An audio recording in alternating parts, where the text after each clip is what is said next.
everybody, to the Superhumanistic podcast, where we talk about all things health, wellness, and longevity. Thank you for joining us today. We are your hosts. I'm David. I'm Jessica. Make sure you hit that follow and subscribe button on this podcast so you never miss another episode. We put out one episode a week on Saturdays. Make sure that you check us out on YouTube and on Instagram for additional health and wellness content. Last week, we talked about metabolic health and really unmasking those silent drivers of aging. So if you want to learn more about metabolic health and how you can maintain that longevity as you age, go back and listen to last week's episode. And today, we are going to kick things off with a topic that seems to be everywhere right now, and often misunderstood as well.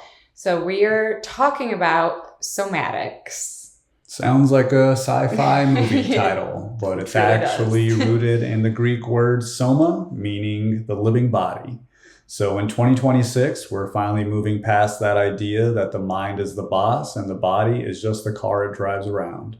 Right, exactly. Our bodies are very similar to a car, and we're realizing that a car has its own GPS. And sometimes it's been driving us into a ditch, even without us knowing it, right? We all get those directions on a GPS sometimes, and we're like, there's literally no road here. Wow, where am I supposed to turn? And that's what we're going to get into today. All right. Well, for someone who hears the word somatic and just thinks it's a fancy word for a massage, what does this scientifically mean? It would be a great massage name, any massage therapists out there that are looking for names. But it's actually about interoception. It's our internal sense of the physiological condition of our body. While traditional therapy is usually top down, meaning that we're using our thoughts to change our feelings, somatics is actually working from the bottom up. So meaning the body is the one that's used to change the brain. Yeah, exactly. Precisely. Think about the vagus nerve, which is our longest cranial nerve in our body. About 80% of the fibers in the vagus nerve are actually sensory, meaning that they send signals to our organs all the way up to our brain. So yeah, if your gut is tight or you're breathing in an erratic way, that's going to send that signal to your brain that there's danger before you've even had a conscious thought about what's actually going on around you. Exactly. That's why it's really important for us to tell ourselves, I am calm.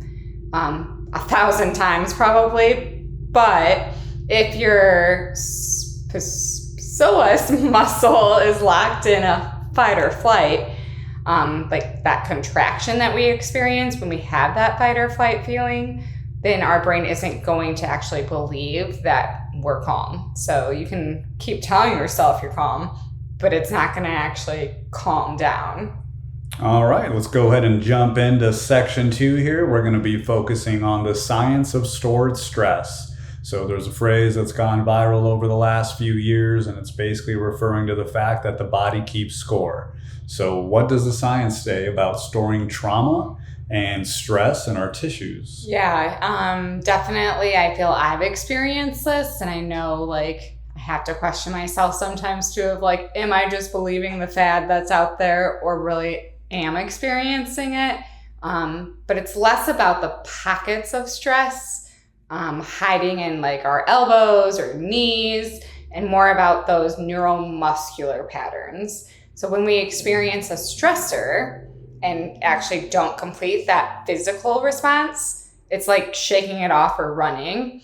Our nervous system actually is staying on then. I don't know if you guys experience this as well with your laptop, but oftentimes I have 10 tabs going, even more than that, to the point where you can't even see them anymore. So it sounds like it's kind of similar to that. It's basically when you're keeping a bunch of tabs open and it's just draining your RAM. Right. So maybe you had something that was a tense situation, so you tensed up your shoulders, but you didn't actually work through that situation. So part of your shoulders are staying tense then. That's a perfect analogy, the tabs, because the somatics is a process of finally closing those tabs. It uses movement, breath, and sensation to tell our nervous system that the threat is over and that we can let go of that muscle tension now.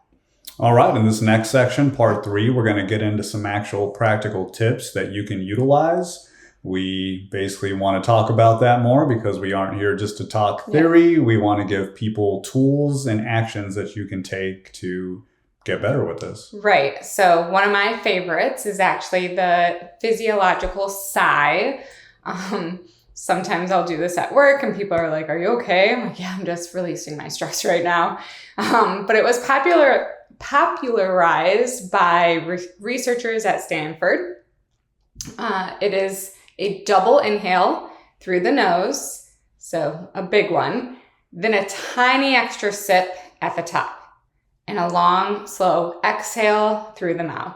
So again, double inhale,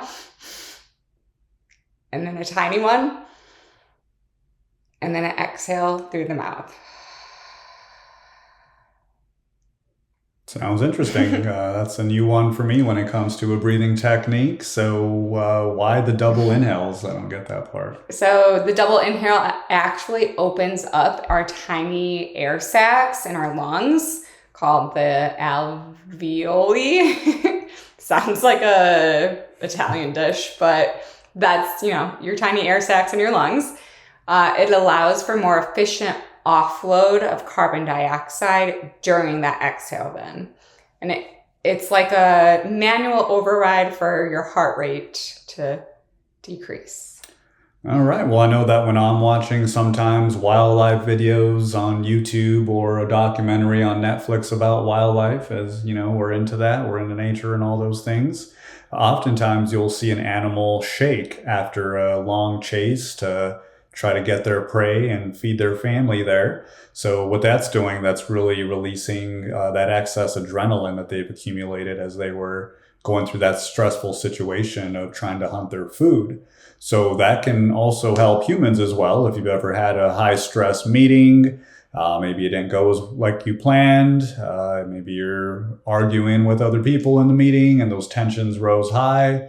You're going to want to get some movement going. You just don't want to sit there and stay stagnant. You're going to want to get up and shake it out a little bit. So get up, shake those hands, shake those feet, do a little jumping jacks for about shimmy. 60 seconds. There you go, shimmy. And you're going to kind of feel that reset almost instantly. Yeah. So really now, closing thoughts, being superhuman or superhumanistic in this year of 2026 isn't just about being a machine. So we're not just on auto drive and going through our life day to day of like routine and making sure that we keep with that routine. It's actually about us being in tune with our biology so that we can navigate the stressful situations as they come up. Yeah, I think this is a popular way to put it is I think, therefore I am. And I feel like you should definitely keep that in your toolbox. It's super important to have positive thoughts, set those goals and embody that internally. So that way that can show externally. But what you also want to add to that is I feel, therefore I can heal, which is important as well.